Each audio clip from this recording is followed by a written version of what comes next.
Hello, my name is Becky and I am a literature teacher here at Exeter College.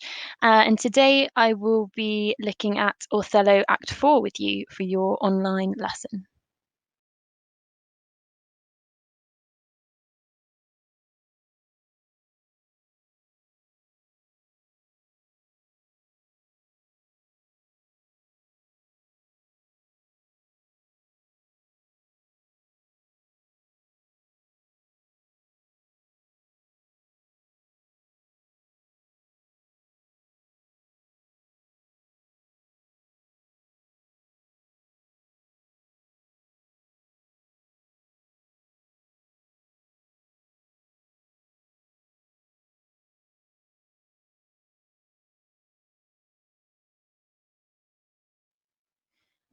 Act 4 is interesting in terms of where it sits in the play and how it contributes to the course of the play.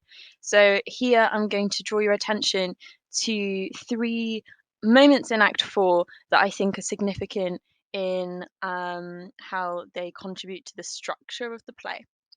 So, firstly, if we look at the very opening of Act 4, so Act 4, Scene 1, which opens on Iago and Othello having a heated discussion, and it results in Othello quite quickly falling into a trance. And you'll do some close analysis of this moment probably, and see how Othello loses control of language, and this is really important because his eloquence, his control of language has been his most effective tool through the play.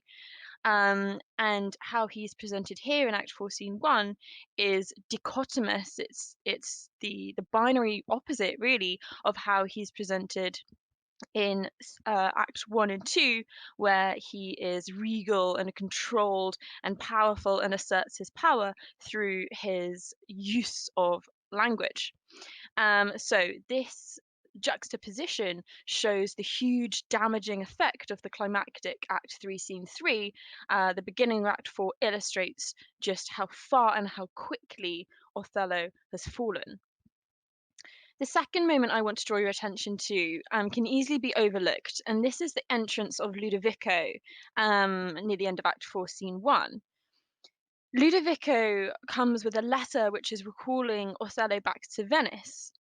This might seem quite small, but I think this is actually quite a significant moment, because by Ludovico coming from Venice and telling Othello that he must return to Venice, this reminds the characters and the audience that they are still a part of civilized society that Venice represents.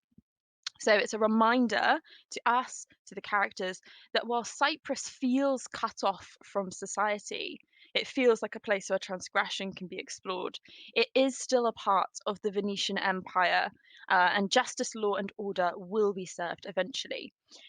This moment is really interesting to look at in relation to the genres of tragedy and comedy. So in Shakespeare's comedies, the characters often leave the city that represents law and order and travel to a far-flung place, or often into a forest or into a kind of pastoral setting. And that change in location allows the characters some freedom from the constraints of society, where they can explore perhaps their darker instincts or desires, and chaos can ensue. So I think this is really important moment because it reminds us, this isn't a comedy. You are not in a location where your behaviors can go unchecked. Um, Cyprus is still a part of the Venetian Empire. It is still under the overall control of the empire, and that law and order and justice will be served. And I think that's a really significant moment and contributes to the genre of the play, the tragedy. Justice will be served. Okay. Finally, I want to look at the foreshadowing of Desdemona's death. There's a lot of foreshadowing in Act 4, and it's really interesting to see how different productions of the play um, engage with these moments in different ways. So, Othello publicly calls Desdemona a whore in Act 4, and this irrevocably ruins her reputation. And as we read the text, I think on a kind of on a surface level, it seems quite obvious that she foresees her death. There are some really ominous moments, such as her request that Emilia lay out her wedding sheets and use them as her shroud. And the symbolism of the wedding sheets seems to suggest a loss of blood because the kind of the historical sort of myth is that a woman losing her virginity would shed blood always, and then the blood on the wedding sheet would symbolize her loss of virginity.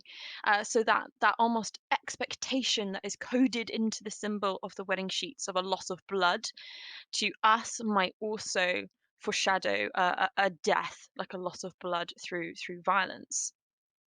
Um, she also sings the Willow Song, which you're going to have a look at in some more detail in a second. Um, that is a strong sensory experience. It very viscerally foreshadows mourning, lament, death, and betrayal.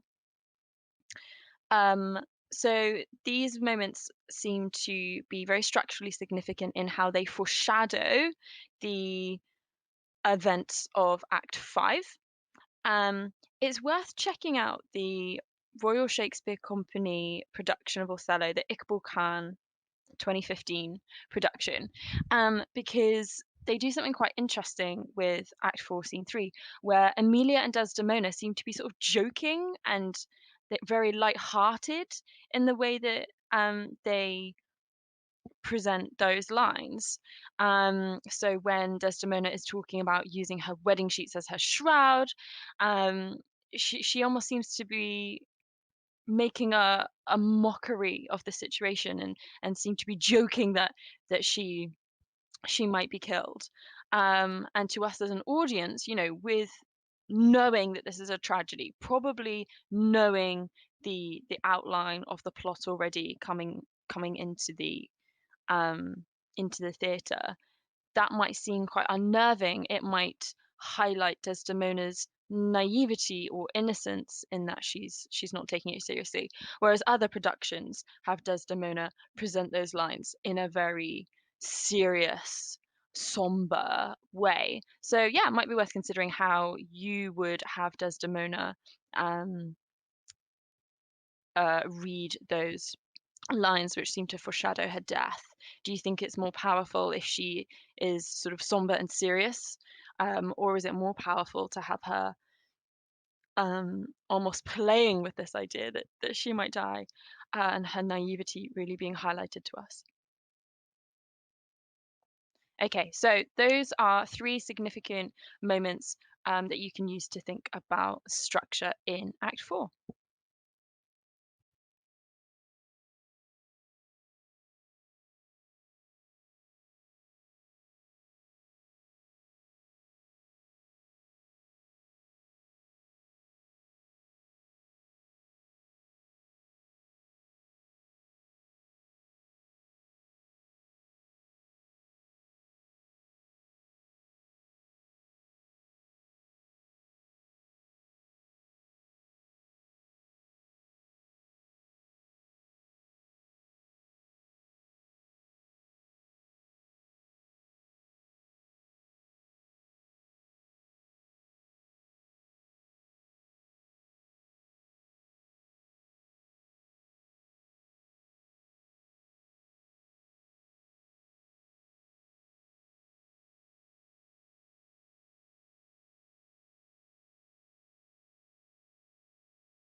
we're going to have a look at this passage that comes at the end of Act 4, Scene 3.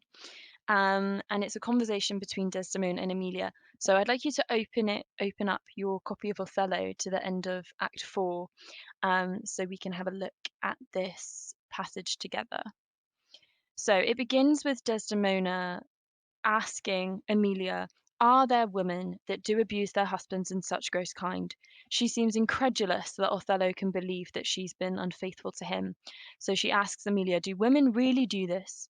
And Emilia says, "There be some such, no question. Yes, some women do." Desdemona asks Emilia if she would do such a deed for all the world. Um, and Emilia turns that question back to Desdemona, who says, "No, by this heavenly light." I think this is interesting imagery that's produced by Desdemona here. Um, she's reaching for this religious, devout imagery of the heavenly light, which has connotations of purity and morality. And I think that's important. Emilia then replies with a couple of really subversive lines. Um, she says, "Nor I by this heavenly light, I might do it as well in the dark." So this is a humorous moment where Emilia takes Desdemona's sort of religious imagery and turns it into essentially a crude joke. She's saying, "Well, no, I wouldn't cheat in the light. It's better to do it when it's dark." Um, and it's witty, it's humorous, it kind of undercuts and undermines Desdemona's religiosity and virtuous line. Which is interesting in terms of the dynamic between Desdemona and Emilia. I think it's the first little hint here that Emilia um, sees Desdemona as being perhaps very naive. Desdemona asks Emilia, "Would you do such a deed for all the world?" And Emilia says, "Well, the world's a huge thing. It's a great price for a small vice." We've got this lovely rhyme here between price and vice. And we know that often Shakespeare employs rhyming couplets to present a moral message. And it seems like this might be happening here. We've got almost a little, um, yeah, moral lesson from Emilia here. It's very pithy, it's very mnemonic. And Desdemona sort of says, "In truth, I don't think that you would." And Amelia replies, quite forcefully, "Well, in truth, in troth, repeating Desdemona's phrase, I think I should."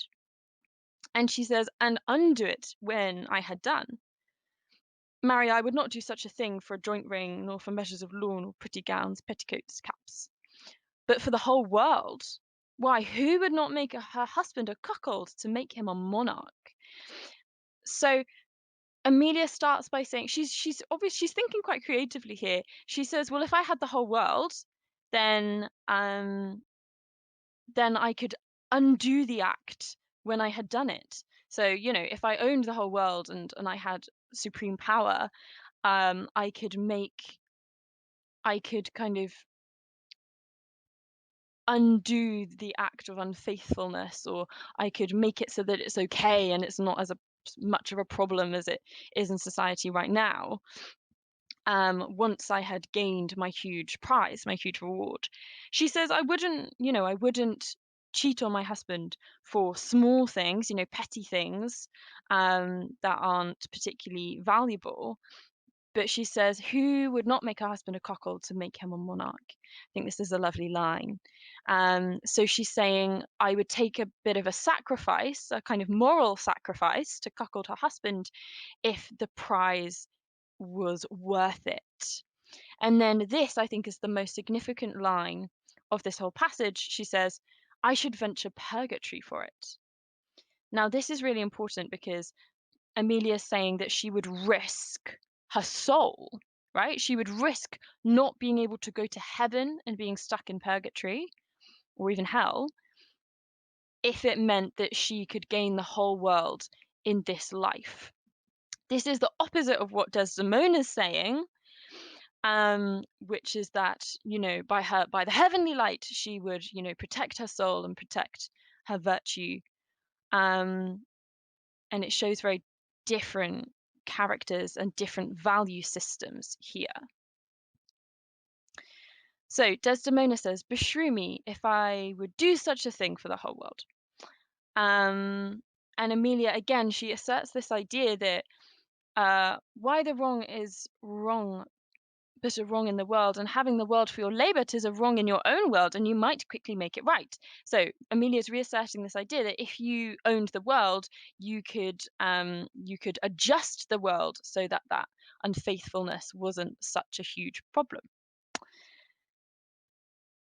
Desdemona says, "No, I don't think there's any such woman." And then we get this interesting um, passage from Emilia, this interesting little monologue.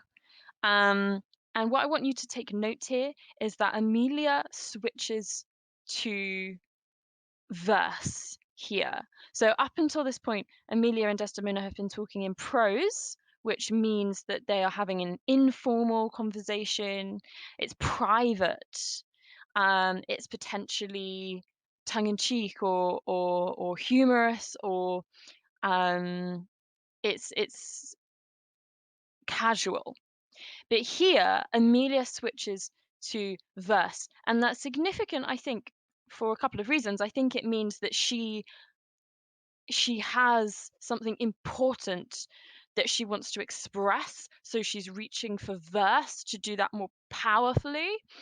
I think it also is interesting in terms of the relationship between Emilia and Desdemona, because it seems like Emilia is trying to assert a little bit of authority over Desdemona in this conversation. And we know that Desdemona is of a higher social class than Emilia, but here Emilia is the one that's reaching for verse. She is trying to make herself seem educated and important and an orator. She's about to express an important idea to teach Desdemona something. I think there's something quite didactic in the way that Emilia switches to verse to deliver her monologue. And in this monologue, Emilia tells Desdemona that there are women who would cheat on their husbands, and she says, "But I do think it is their husband's fault. If wives do fall, say that they slack their duties and pour our treasures into foreign laps, or else break out in peevish jealousies, throwing restraint upon us, or say they strike us, or scant our former having in despite.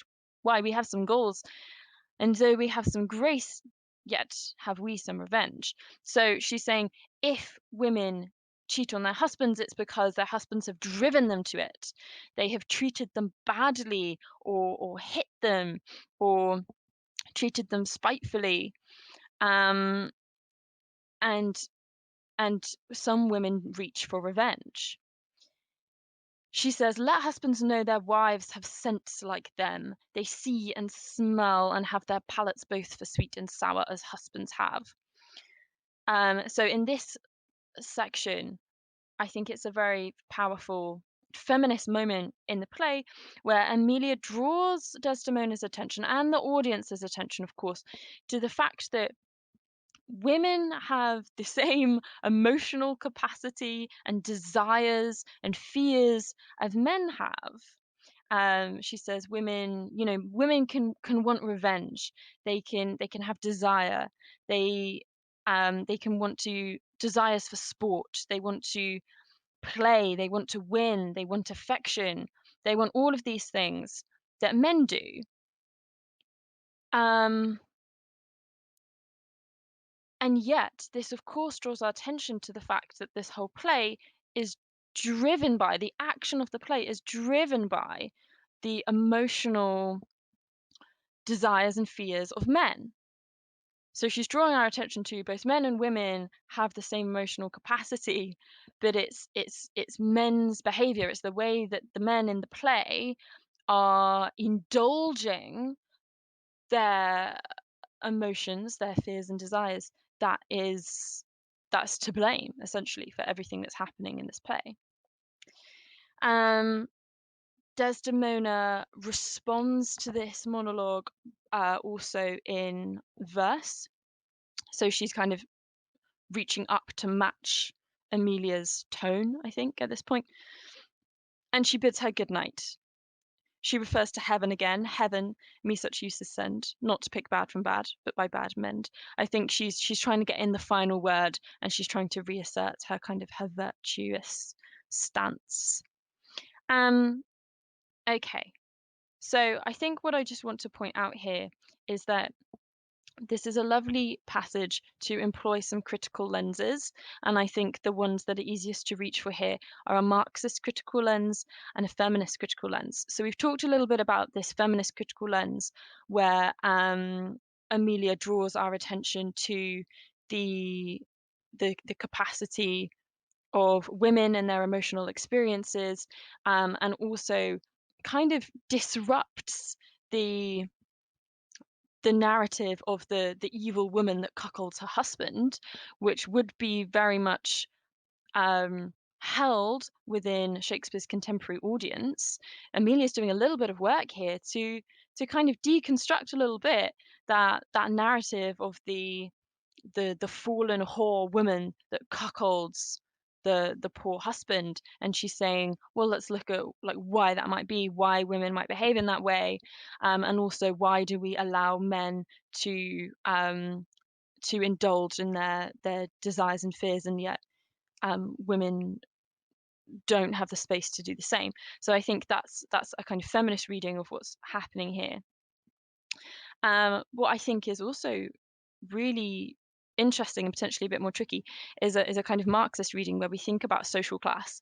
So we know that Desdemona is from a very high social position, Amelia lesser, a more kind of working middle class, um, and their aspirations are different. So for Desdemona, the thing that she aspires for is heaven, and I think a Marxist reading would be that people from the upper class, they have everything that they materially could want in their current life. So their aspirations can be for heaven, can be for the next life. They kind of have that luxury of being able to care about what happens to them after death.